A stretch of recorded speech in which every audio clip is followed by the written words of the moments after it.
Hello, students. This is Dr. Ravi Sani.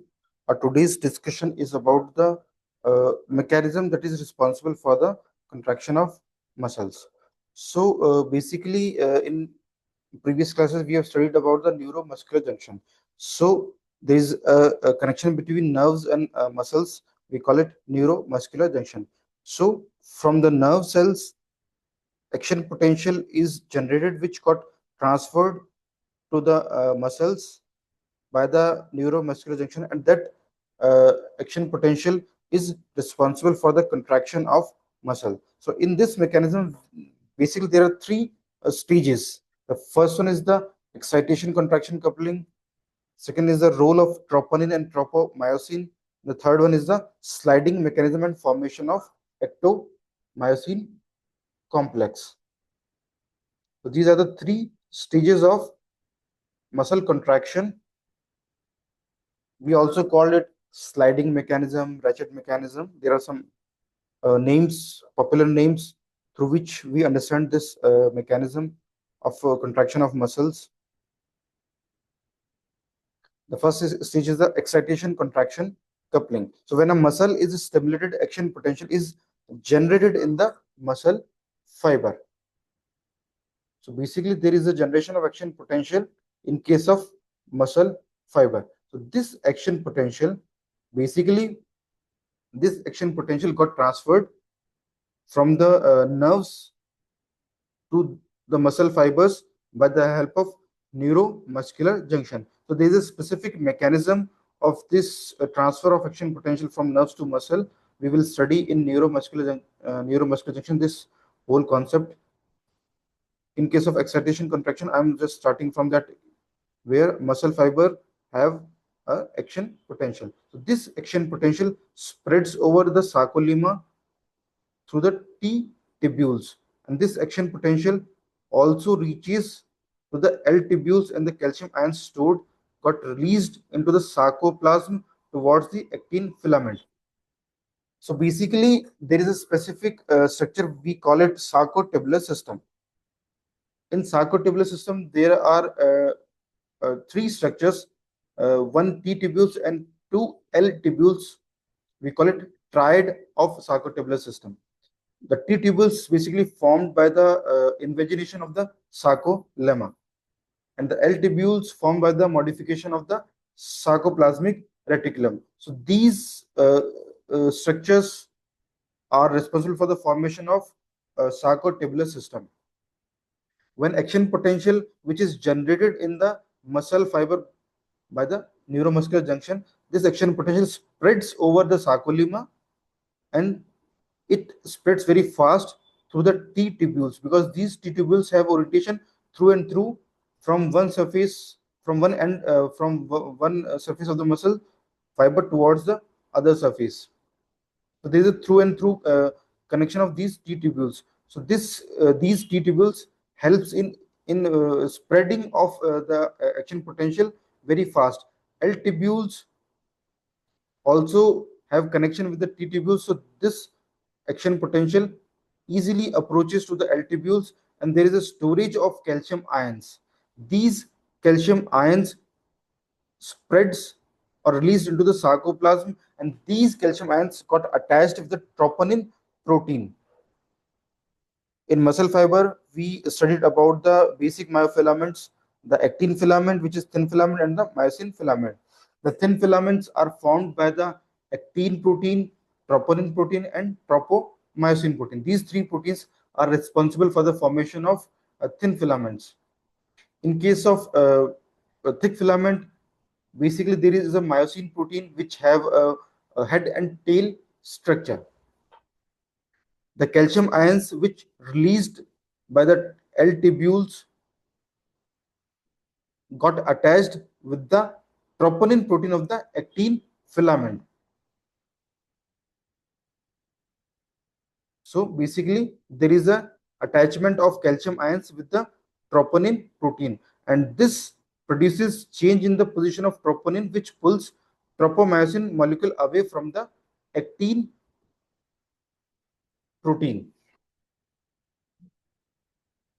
basically there is an active site on actin protein. So this pulling of tropomyosin away from the actin protein will be responsible for the freeing of active site of the thin, thin filament or the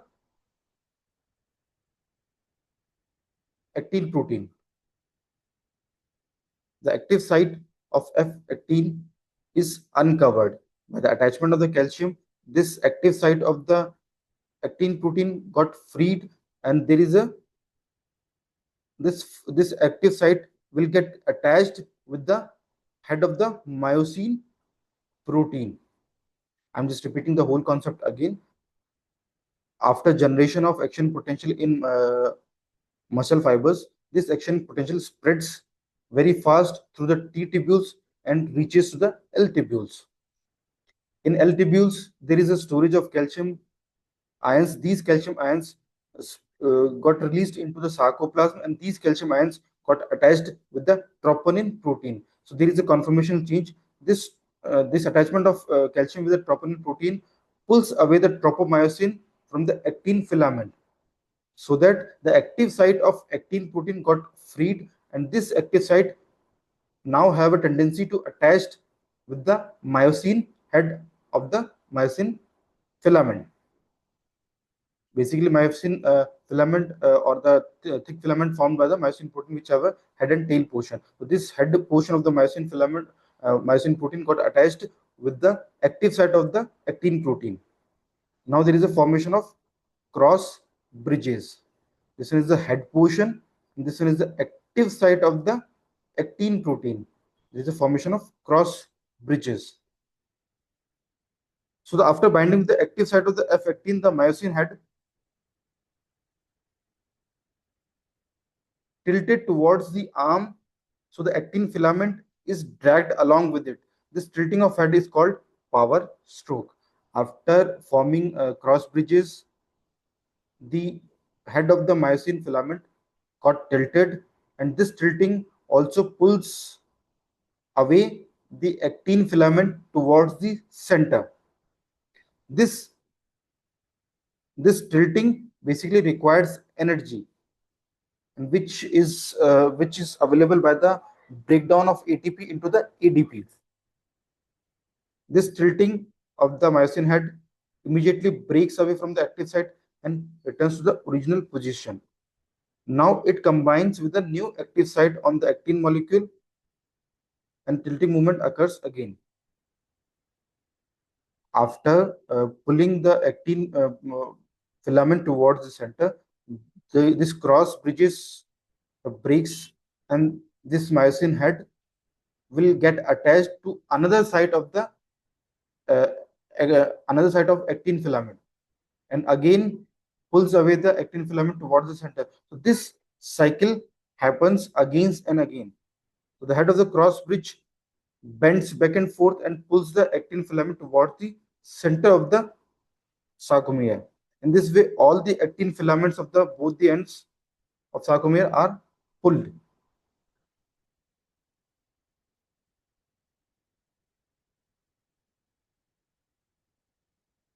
So basically, there is a sliding of actin filament over the myosin filament. That's why we are calling it sliding mechanism. The actin filaments of opposite sides overlap and forms ectomyosin complex with the myosin protein. This ectomyosin complex, basically there are cross bridge formations between myosin head and the active site of the actin protein. This ectomyosin complex finally results in the contraction of muscles, because the when myosin head tilts, it pulls away the actin protein towards the center, or the actin filament towards the center. So basically, there is a sliding of actin filament over the myosin filament. So the muscle shortens, the opposite ends of the sarcomere approaches each other, H zone becomes narrow, and the two Z lines comes closer, and there is a reduction in the length of sarcomere. Now come to the various changes in sarcomere. The length of the all the sarcomeres decreases. Z lines comes closer to each other. The length of the I band also decreases. H zone also decreases or disappears. But this point to be noted, the length of the A band remains same. Energy requirement for this whole mechanism have a have got fulfilled by the this breakdown of ATP into ADP. By this generation of energy, the head of myosin got attached with the active site of the actin protein. This head of the myosin have a specific site for ATP binding, and by the help of ATP, enzyme ATPs, the ATP is breakdown into ADP and energy got released, which helps in tilting of myosin head towards the center, which also pulls away the actin protein, and there is a contraction of muscle. Now come to the relaxation of muscle.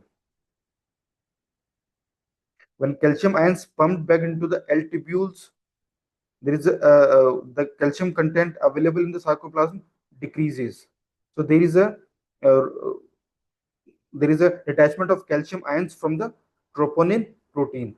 The calcium ions which got attached with the troponin protein after contraction of muscles uh, detaches from the troponin protein, and this detachment of calcium ions from troponin protein will also detach myosin head from the actin. So there will be a relaxation of muscle. There is a point which should be noted that both contraction of muscle also requires ATP, and this detachment of myosin head from the actin also requires ATP by the breakdown.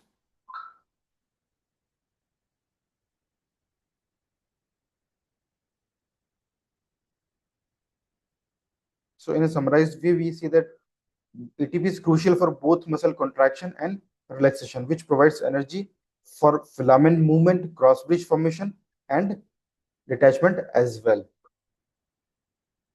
During contraction, ATP powers the myosin head movement and pull the actin filament and causes contraction. In case of relaxation, this ATP is needed for calcium ion transport, which back into the sarcoplasmic reticulum and detaches the active site from the attachment of myosin head.